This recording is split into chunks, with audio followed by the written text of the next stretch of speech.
বন্ধুরা, কেমন আছেন আপনারা? আশা করি খুব ভালো আছেন। আপনাদের জন্য আবারও আজকে একটা নতুন রেসিপি নিয়ে চলে এসেছি। আজকের রেসিপি ছোলার ডালের হালুয়া। চলুন দেখে নিই এটি বানাবার জন্য আমাদের কি করতে হবে। প্রথমেই আমি 2 কাপ ছোলার ডাল জলে ভিজিয়ে রেখে দিয়েছি 4 থেকে 5 ঘন্টার জন্য। আপনাদের হাতে সময় না থাকলে এটি হালকা কুসুম গরম জলে 1 থেকে 1.5 ঘন্টা ভিজিয়ে রাখতে পারেন। দেখুন ডালগুলো ভিজে খুব সুন্দরভাবে ফুলে গিয়েছে। ভিজিয়ে রাখা ডালগুলি কুকারে দিয়ে দেব সেদ্ধ করার জন্য। এটি পরিমাণ মতো জল দিয়ে ঢাকনা লাগিয়ে সেদ্ধ করে নিতে হবে। দেখুন খুব ভালোভাবে সেদ্ধ হয়ে গিয়েছে ডালগুলো, খুব সুন্দরভাবে সেদ্ধ হয়ে গিয়েছে। এবার সেদ্ধ ডালটি শিলনোড়া বা মিক্সিতে বেটে নিতে হবে। দেখুন খুব সুন্দরভাবে আমি মিক্সিতে বেটে নিয়েছি এটা। এবার একটা কড়াইয়ে 2 চামচ ঘি দিয়ে ঘিটা গরম করে তাতে কয়েকটা গোটা মশলা, আমি এখানে গোটা মশলার মধ্যে কয়েকটা দারচিনি, 2টো এলাচ ও 2টো লবঙ্গ দিয়েছি। এটা একটু ভেজে নিয়ে এর মধ্যে আমি বেটে রাখা ছোলার ডালটা দিয়ে দেব। ছোলার ডালটা ভালোভাবে ঘিয়ের সঙ্গে মিশিয়ে নেব। এতে ছোলার ডালের একটা কাঁচা গন্ধ থাকে, সেটা বেরিয়ে যাবে। এটি নাড়ার সময় গ্যাসের ফ্লেম লো টু মিডিয়ামে রাখতে হবে, নাহলে ছোলার ডালটা কড়াইয়ে পুড়ে যেতে পারে।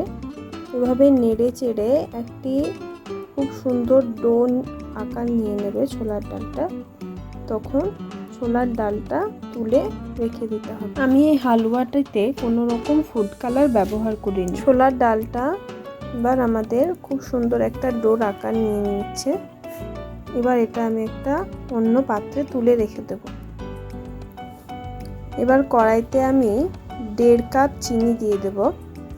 আমি এখানে 2 কাপ ডালের জন্য 1.5 কাপ চিনি নিয়েছি। চিনিটা আমি লো টু মিডিয়াম ফ্লেমে ভালোভাবে গলিয়ে নেব। এখানে আমি কয়েকটা কাজু কুচি করে কেটে নিয়েছি। দেখুন চিনিটা আস্তে আস্তে খুব ভালোভাবে হালকা করে গলে গিয়েছে। এবার এর মধ্যে আমি 2 কাপ দুধ দিয়ে দেব। আমি এই হালুয়াটিতে কোনো রকম ফুড কালার ব্যবহার করিনি, আপনারা চাইলে সামান্য ফুড কালার অ্যাড করে দিতে পারেন। একটু নাড়াচাড়া করে চিনিটা দুধের মধ্যে গলিয়ে নিতে হবে এবং এরপরে আমরা এর মধ্যে আমাদের ছোলার ডালটা দিয়ে দেব। এটা দুধের সঙ্গে খুব ভালোভাবে মিক্স করে নিতে হবে। একটু নাড়াচাড়া করে ভালোভাবে মিশিয়ে নিতে হবে। লাইক করুন এবং নতুন ভিডিও পেতে আমাদের চ্যানেলটি সাবস্ক্রাইব করুন। দেখুন খুব সুন্দরভাবে মিশে গেছে। এর মধ্যে যে গোটা গোটা দানাগুলো দেখতে পাচ্ছেন ওগুলো খুন্তির মাধ্যমে নেড়ে চেড়ে গলিয়ে দিতে হবে। এতে আমি কেটে রাখা কাজুগুলোও দিয়ে দিয়েছি।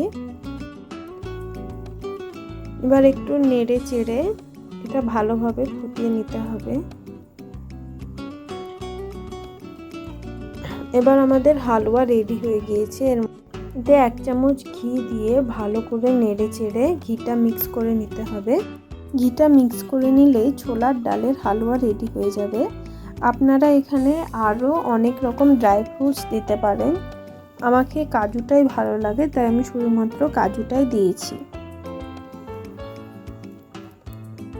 এবার এটা একটু নেড়ে চেড়ে ঠান্ডা হওয়ার জন্য রেখে দেব। আমি এই হালুয়াটা নরমই করেছি। আপনারা কমেন্টে জানাবেন যদি আপনারা এই চানার ডালের হালুয়ার বরফি খেতে চান, তো আমি সেই রেসিপিটাও আপনাদের সঙ্গে শেয়ার করে দেব। আমার রান্নার রেসিপি ভালো লেগে থাকলে অবশ্যই আমার চ্যানেলটি সাবস্ক্রাইব করে দেবেন এবং আপনারা বাড়িতে রান্না করে কেমন ফল হলো সেটাও আমাকে কমেন্টে জানাবেন। আশা করি আমার ভিডিও ফলো করে রান্না করলে আপনাদের কোনো রকম অসুবিধে হবে না। আমি হালুয়াটি ঠান্ডা করে একটা বাটির মধ্যে নিয়ে নিয়েছি। এটা দেখতে যেমন সুন্দর লাগছে, খেতেও ঠিক তেমনই সুস্বাদু।